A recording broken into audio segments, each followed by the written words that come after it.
Hello, this is World War II, Part 2. The earlier part we talked about the war in Europe. Today you're going to have more important stuff because we're going to talk about World War II from the American perspective, and this is a U.S. history class. I mean, love to talk about the war between Germany and the Soviet Union, but that's more of a world thing. Anyway, there's plenty to learn in this lesson, and I'm looking forward to it. I just love this topic. All right, so checking out this meme.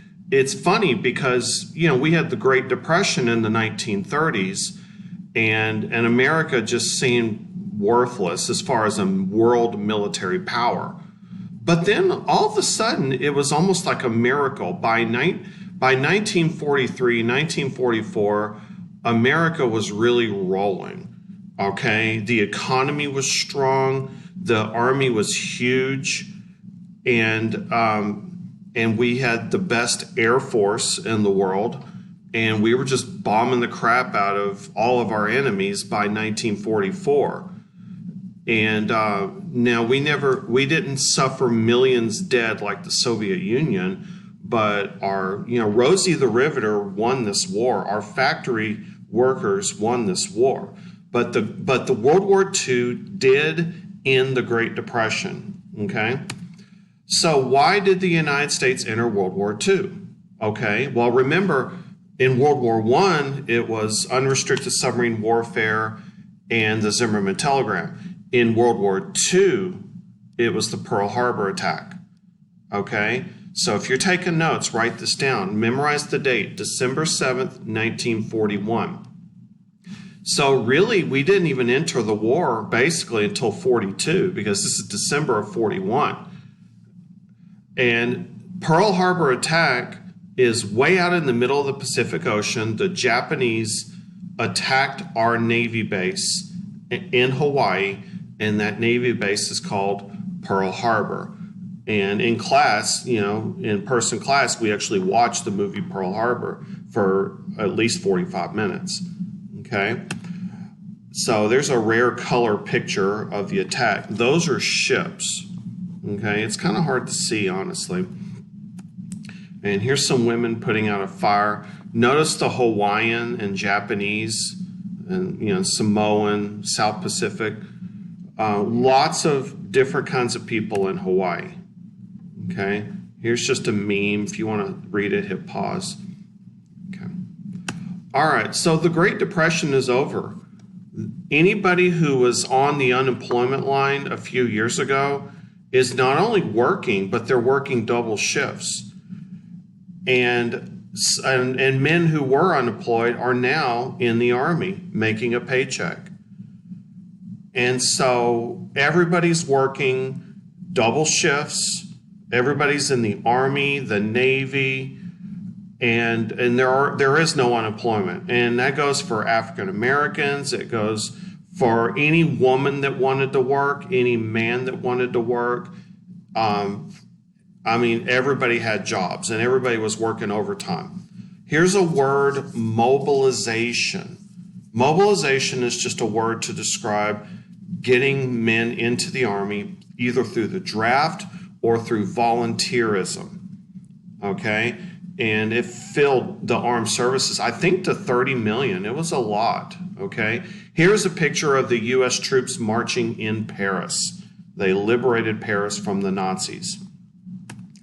Women. Now, I'll tell you something. This is nitpicky, but women have always worked. But World War II was the first time we saw middle-class women working. And, you've got, and then on the right here, she's not even a factory worker. She's a pilot.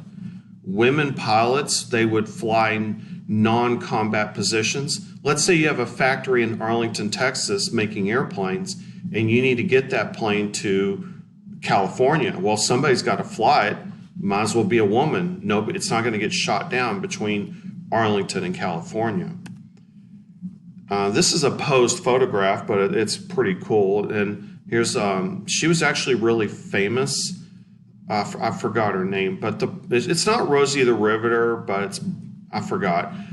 But Rosie the Riveter is an icon. She's not a real person, but she symbolized women in the factories, in the workforce. What is riveting? Riveting is when you take two pieces of metal and you screw them together, basically. Okay? What is she making? Right? A bomb, it looks like. And here's some women putting together a ship, it looks like. And what are these women putting together? Those are the noses of bombers. Okay? So women worked all over the place. All right, so here's an EOC question. This photograph best illustrates the need in 1943 to do what? Okay, so 1943, that's a major hint. Because remember in the EOC, you know right now we're talking about World War II. But on the EOC, you may not quite get when we're talking about. So you know that World War II was in the early 40s. Okay? So, all right, answer the question.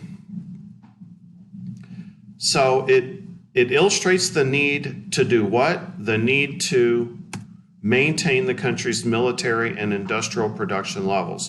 Because men are off fighting, so women took over what were traditionally male jobs. Now, men still worked in factories, but any man under the age of 30 was probably in the military. Not all of them, but most of them. I mean, if you were like a big-time engineer, then you would stay home and do that. Okay? All right, so understand that during World War II, you couldn't just go out and buy whatever you wanted. Okay? Remember in the pandemic of 2020, everyone went out and bought toilet paper in the beginning.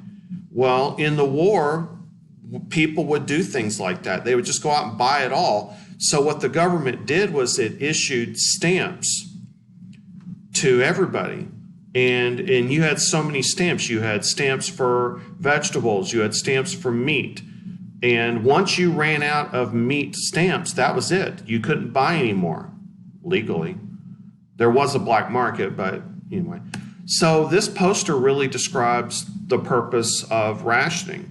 You got this old Karen buying up all the coffee, and the pretty ones like, what, WTF, what's going on? But with rationing, everyone gets their fair share. Okay? Do with less so they'll have enough. Rationing gives you your fair share. Imagine if we had rationing during the pandemic where everyone couldn't have just gone out and bought a garage full of toilet paper or rubbing alcohol. You know? Here's a poster encouraging people to carpool, to save gasoline, to save rubber on the tires. The speed limit was lowered to 35 miles per hour. This was not to save gasoline, it was to save rubber, because the faster you drive, the faster your tires wear out. And rubber came from an island where the Japanese had taken over, because we need rubber for tires. Okay? Jeeps need tires. Tanks need tires, believe it or not. Volunteerism and patriotism led to a lot of things like enlistment in the military, metal recycling. Okay? There was a shortage of nylon, so women would paint their legs and draw a line down the back of their legs to simulate wearing stockings. Was there a shortage of nylon? Parachutes used nylon. The Army was segregated, but African Americans did serve in the Army, and they served very well, and that's going to help them gain some respect in the United States. You need to write this down, or you need to be familiar with this. The Tuskegee Airmen, they were famous African American pilots during World War II. There was a movie that you might have seen in middle school called Red Tails. And the reason they were so good at what they did is because of racism, they were not given missions. So all they did in North Africa was train and train and train and train. They trained so much and got so good at what they did, but they never were given any missions. But then when they finally were given missions, they were very good at what they did. Their job was to escort the heavy bombers and to protect the heavy bombers from German attacks. Okay? So here's the war bond poster using a Tuskegee Airman. I've never seen this on the EOC, but WAC Women's Army Corps, they did non-combat jobs. Like there's a woman mechanic on the right. And there's a picture on the left of some women pilots. Interesting story. Some women in Georgia were arrested for wearing pants, and they were on duty too. Here's a woman repairing a rifle. Okay. Women were medics in the Army. Okay. Now look at these women, African American nurses. Here's something interesting. It was illegal for a black nurse to treat a white American soldier, but they were allowed to treat a German soldier. That's so messed up and so strange. Okay. All right. So look at this multiple choice off the EOC. Notice the year, November 1945. Although the women of America are one step nearer to nylon stockings as a result of the new ceiling price schedules, the prospect of nylons for Christmas, except for a favored few, is not good, hosiery manufacturers said yesterday. So this excerpt suggests that U.S. consumers were affected by what? The answer is, hit pause if you need to, but the answer is B. They were still having supply shortages, even though the war was over by this time. The war was over by August when we dropped the bomb on Japan. Okay? How did the United States pay for this war? War bonds. So in World War I, they were called Liberty bonds, but in World War II, they're called war bonds. Basically, a war bond is when you go to the bank and you say, here's $100, and then you buy a certificate that says $1,000 on it. And in 10 years, you get, well, actually, no, I think you double your money in 10 years. So I'm not sure. But anyway, you get interest. It wasn't a great interest, but people did it for patriotism, okay? They wanted to help the boys on the war front. Here's a guilt trip. I gave a man, will you give at least 10% of your pay in war bonds? They couldn't raise taxes because it would take too long. So they were asking people to loan their money to the government. Just like in World War I, you have victory gardens. We were afraid that all the farm boys were going to go off to fight in the war. So they were saying, everybody have a garden in your front yard and in your backyard because we might have a food shortage, because all the farmers were going off to fight the war. If you were a wheat farmer in Kansas and you were 19 years old, wouldn't you go fight in the war? Yeah, you probably would. It pays more and it's, it's patriotic, All right, another thing you need to be familiar with is that during World War II, after the Pearl Harbor attacks, President Franklin Delano Roosevelt and Congress decided to take all of the Japanese American citizens that were living in California, in Oregon, and Washington on the West Coast and lock them up in camps. I swear to God, I'm not lying, that they did that. And they're called internment camps. Okay, so write this down if you're taking notes. But now, don't get these mixed up with concentration camps. Okay, I get it. They look like concentration camps. And what we did to the Japanese was bad. Okay, don't get me wrong. It was bad. Okay, these people had rent to pay. They had stores to upkeep. They had car payments to make. And now their car is just sitting in a parking lot or something, wasting away. And they're going to lose their car because they're not making payments, because they're not making any money. They're going to lose everything. But again, it's not like with the Nazis where you shave their heads and put them in gas chambers. That's different. So it looks like Auschwitz, but it's not. But it's still bad. Okay? It's still bad. And what's strange is some of these Japanese were drafted into the army. Well, we don't trust you enough to run a store in San Francisco, but we want you to go to Italy and fight the Germans. You know, whatever. It's weird. Here's some propaganda posters. Hit pause if you want to look at it. I'm moving on. Okay.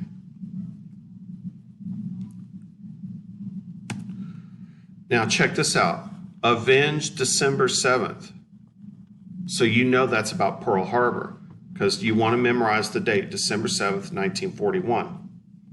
And here's the guy, African American, who actually shot down some Japanese planes during the Pearl Harbor attack. He's from Waco. His name is Dory Miller.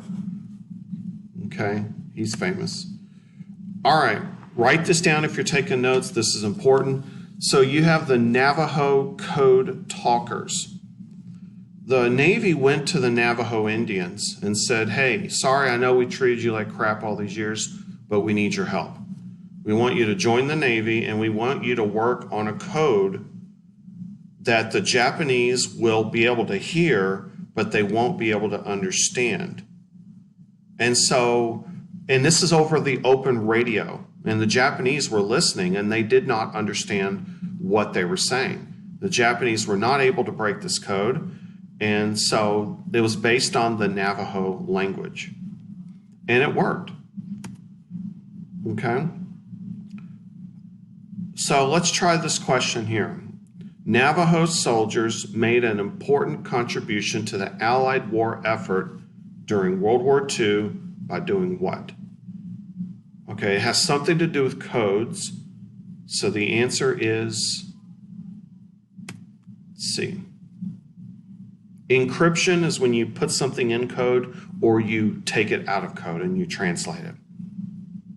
Okay, like bomb this island, okay, or bomb this mountain on this island. And you just say it over the air. How were the Navajo words in this table used during World War II? Okay, hit pause if you need to, but the answer is B. Okay. The rights of citizens under the 4th and 14th Amendments of the U.S. Constitution were violated by the United States government when it authorized what? All right, even if you don't know what the 4th and 14th Amendment is, look for a violation of rights. Okay? And the answer is A. By the way, the 4th Amendment is you can't search and seize people's property without a warrant. And the 14th Amendment says equal protection under the law no matter what race you are. You can't just lock up Japanese because of their ancestry. They have to commit a crime first. So that's the 14th Amendment. What was the primary purpose of the program being promoted by this poster? Okay, hit pause. The answer is D. Okay, has nothing to do with organically grown produce. That's not what it was about. It was about worrying about there being a food shortage. Okay, remember, if you didn't get to read the answer, that means you didn't hit pause and you're not doing your part. Okay, hit pause. Okay, all right. Let's talk about the war in Japan. In Asia, Japan is an island. And Japan was getting to be a very modern industrial country. And Japan wanted to take over all this. Korea, China. And during the first year after Pearl Harbor, the Japanese were all over the place. They took over Guam. They took over the Philippines. And those are U.S. territories. Remember that from the Spanish-American War. They took over Taiwan, Vietnam, and they took over a lot of places. And Australia was getting nervous down here. They're like, are they going to come after us? So yeah, the Japanese were taken over, okay? Because from the Japanese perspective, this was their area of the world, and the United States should get out. Okay, all right. So why did Japan fight in World War II? You could say Japanese imperialism. Also, the United States put an embargo on their oil. The United States said, we don't want you fighting China, so we are refusing to trade oil and rubber and tin and anything that you might need in your war effort. And that made the Japanese mad. Okay, so they attacked us at Pearl Harbor, hoping to just get America to stay out of their war. Okay, so the United States is going to have to fight a two-front war. They're going to have to fight the Germans over here, and they're going to have to fight the Japanese over here. Okay, they did prioritize the Germans, but because they knew that the Japanese, that was a last-ditch effort to attack us at Pearl Harbor. They were running out of gasoline. You can't fight a war without gasoline. Okay, so a lot of the war was over oil and Japanese expansionism and imperialism in China. Okay, so look at this question. What was one reason Japan attacked the U.S. naval base at Pearl Harbor? Okay, hit pause. The answer is U.S. trade sanctions that caused shortages of oil, gas, and rubber. We wouldn't sell them oil, okay? They wanted that oil for their war in China. Another reason Japan was pissed at us is because we had volunteer pilots going to China and fighting the Japanese in China. Notice there are no American flags on this plane because this was before the war. And they were called Flying Tigers. Okay, so they were given, hit pause if you need to, but the American volunteer pilots were giving the Japanese a hard time in China. And the Japanese knew it, they're not dummies. So they were trying to give the Chinese a hard time, or the Japanese a hard time in China. The general in charge over there was General MacArthur. Remember, it was Eisenhower in Europe, and it was MacArthur in the Pacific. Okay? I haven't seen him yet on the EOC, but he's on the list. So 2 hours after Pearl Harbor, the Japanese invade the Philippines. And there was a peninsula in the Philippines called the Bataan Peninsula. The Japanese just show up in the Philippines and they just murder the Americans. And then the Japanese, all of a sudden, there were so many Americans that surrendered because the Japanese moved so quickly and so effectively against the Americans that like 70,000 Americans surrendered. And the Japanese didn't know what to do with all these POWs. I mean, when the war is only 2 hours old, you don't know what to do with POWs. So the Japanese marched them across the Philippines, and it was hot there, okay? It's the Philippines. It's near the equator. A lot of Americans starved. A lot of Americans were tortured. And here's a propaganda poster about the Bataan Death March. And so here's some photographs. Notice, what do you think they're carrying there? Dead people. And then here's some starving American troops. General MacArthur was humiliated and he was removed from the Philippines. And then a few years later, he had this dramatic staged event. He was such a narcissist, such a glam boy with the photo op. You know, the camera was already waiting for him to show up. Okay. All right. The Battle of Midway. Now look at this island.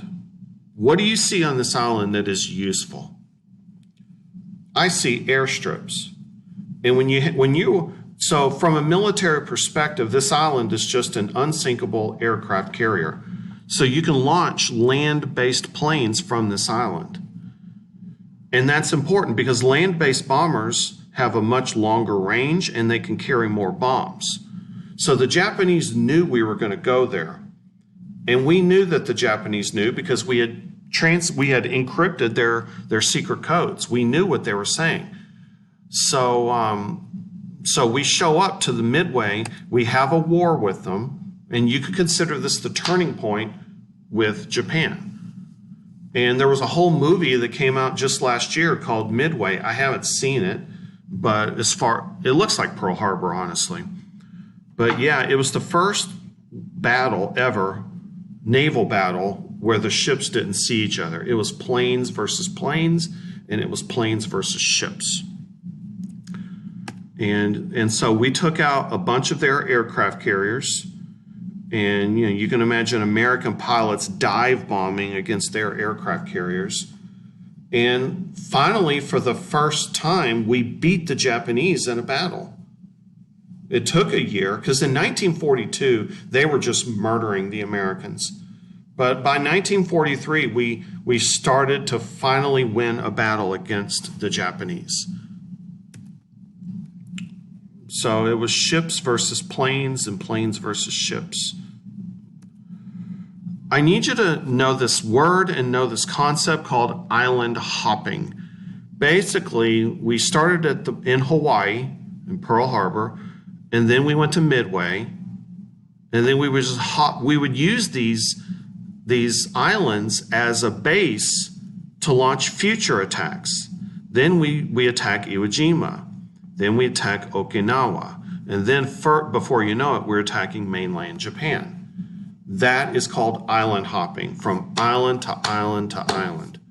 In every island, Marines would die, thousands of them, because the Japanese would dig themselves in, and it's harder to attack than it is to defend. So in Japan, it was a lot of the Navy bombarding an island, and then the Marines landing on that island and then getting sniped or machine gunned. I have never seen him on the test, but he's a Texan, so you're more likely to see him, but his name is Nimitz, and he was just under General MacArthur. And he was in charge of all the island hopping. He was in charge of the Navy. So here's some Marines invading an island. This is Borneo, where the orangutans are. And then here's some Japanese soldiers defending an oil field. Remember, this island was about oil. This war was about oil for them because they were running out. Iwo Jima was a famous battle where you see this staged photograph. 6,800 Marines died trying to get this sandbox in the middle of the ocean. 20,000 Japanese died. So the Japanese are starting to get desperate. So what they started to do is they would train little boys as young as 12 years old to learn to fly airplanes and fill the back seat with explosives and crash into these American ships.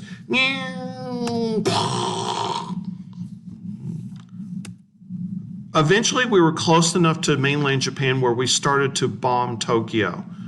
These bombs were filled with napalm. Napalm is what flamethrowers use. And that's why there was a sugar shortage in the United States, because napalm uses the sticky sugar. So we would drop some normal bombs to open the roofs, and then we would drop napalm, just set the whole city on fire. We killed over 100,000 people in the bombing of Tokyo.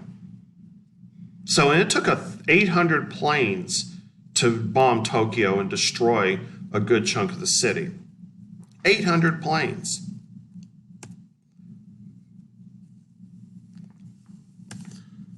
But eventually, we won't need 800 planes. We will only need one. There was a top secret science project going on in the United States called the Manhattan Project. So imagine a bunch of nerds getting together to develop a new bomb called the atomic bomb, where one bomb could destroy almost an entire city. Okay, so imagine one bomb destroying downtown Dallas. That's an atomic bomb. Okay, and here are the scientists of the Manhattan Project. Women too. Look at all these nerds. And one of the main places for the nerds, the scientists, to develop this was Los Alamos, New Mexico. Okay? And imagine a top secret research place that's guarded by angry men with machine guns and stuff. So you had Los Alamos, New Mexico, you got Oak Ridge, Tennessee, and you got Hanford, Washington, all working on the Manhattan Project to develop the first atomic bomb. So look at this. This diagram indicates that during World War II, the federal government did what? Remember, onset means beginning. Okay, hit pause if you need to, but the answer is B, a new weapon, atomic bomb. Okay. Which technological advancement was developed in installations near these cities during World War II? The answer is C. So, Franklin Delano Roosevelt died. He was with his mistress in Georgia, and he died. And then Vice President Truman became president. And within days of him becoming president, the generals walk into his office, say, "Mr. President, we've had a top secret program to develop a weapon of a new kind called an atomic bomb. All we need is your signature, and we've already have the targets picked out, and we're going to drop some bombs on Japan. Sir, do you want to end this war?" President Truman said, "Hell yeah, I want to end this war. The longer it goes, the more Americans die." So President Truman signs off to drop the atomic bomb, and the plane that dropped it was the Enola Gay. You don't need to know that, but it was called the Enola Gay. It was named after the pilot's mother, and gay meant happy back then. And so we dropped the bomb on the city of Hiroshima. Now in Texas we say Hiroshima, but they say Hiroshima, I think. So we dropped one bomb. It was about the size of a Volkswagen. It was a little bit bigger than a normal bomb. And one plane dropped one bomb on the city and destroyed the city of Hiroshima. And then 2 days later, another bomb destroyed the city of Nagasaki, all in August of 1945. A few days later, Japan surrenders, and the war is over. So it used to take 1,000 planes to do this. Now it takes one plane, one bomb, one plane.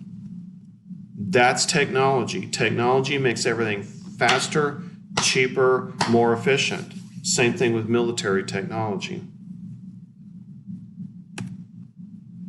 This kid actually survived. I actually saw a picture of him as an old man. He's got third-degree burns, but he survived. Okay. And then there's Nagasaki. I don't have a lot of good pictures because there were a lot of clouds. So what ended World War II? The atomic bombing of Hiroshima and Nagasaki in 1945. And Japan surrenders. Here's General MacArthur right here. And here's an iconic photograph of Times Square of a seaman kissing a nurse. And, today we'd be like, that's sexual assault, but, that's how it was. These guys are especially happy because they didn't have to go to war. They didn't have to see the trauma of war. So they get all the benefits of being a veteran without the PTSD. All right, now I've only seen him once on the EOC. Vernon Baker, by the way, there are 3 Medal of Honor winners that you need to know for the EOC. Vernon Baker is one of them. And he is the only living African-American recipient of the Medal of Honor. Other African-Americans got the award, but they got it after they died. But he received it while he was still alive. And it was President Clinton that gave it to him. So he was an old man when he got it. But that's Vernon Baker. And there's a picture of him receiving it at the bottom. It says here, Baker single-handedly slipped through German defenses and took out 3 machine gun nests and 2 observation posts and 2 bunkers. Damn, that's Call of Duty kind of stuff. Okay. All right, so this is the only question I've seen. In 97, Vernon Baker was awarded the Medal of Honor. How is this award historically significant? And the answer is B. Okay. All right, make sure you know this. What is the 22nd Amendment? The 22nd Amendment, 2 terms. 22nd Amendment says this: the President of the United States has a 2-term limit. All right? So that it actually says 10 years, but the point is that after you've done 2 terms, you cannot serve another 4 years. Why was this amendment passed? Because in the 1950s, everyone got together and said, you know what, Franklin Delano Roosevelt was elected to the presidency 4 times. And so we need to have term limits for the President of the United States. Because if you remember anything about court packing from the Great Depression, you remember that Franklin Roosevelt kind of had a big head and he was trying to get too much power for the presidency. So when the Republicans took over in the 50s, they said, we need to have term limits. No more people running 4 times. That's it. That's the 22nd Amendment. So here's a question I've seen on that. This satirical cartoon expresses a sentiment that eventually contributed to what? Look at that, the 4th term. 32, my friends, my subjects, my slaves. Notice that he's got a crown on him. And I also told you to know Franklin Roosevelt's face because he does show up in cartoons. So the answer is, hit pause if you need to, okay, the 22nd Amendment. And there's that word ratification. Okay. All right, so World War II, as far as deaths go, the United States only had about 440,000, which is a lot. But again, it's nothing compared to the millions that died in the Soviet Union and in China, Germany, and Poland. But it did affect everybody in the world. Here are some World War II movies that I recommend. The #1 movie, if you like war movies, Saving Private Ryan is the most hardcore World War II movie you'll ever see. In class, I showed the beach invasion scene. Band of Brothers is an HBO series of 10 episodes. Each episode is over an hour long. I watch it every few years. Downfall is a German film about Hitler's last 2 weeks on Earth, and it's in German. Midway, I haven't seen it. Enemy at the Gates is about snipers. And Pearl Harbor, we usually watch that, some of it in class. All right. Thanks, guys.